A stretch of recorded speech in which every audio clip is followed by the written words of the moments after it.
Hello everyone! Come spend the night with me and let's enjoy the simple moments together. So tonight, I'm gonna make nilagang baboy and for my husband is ground beef with potatoes. So ngayon, kinakat ko na po yung napak cabbage as you can see. Hindi ko na po ipinakita yung ibang recipes kung paano ko ginawa.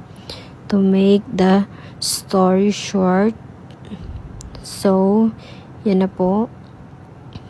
And then ang next is may potato para po sa ground beef natin, at ito na po yung mga recipes na gagamitin ko para sa pagluto.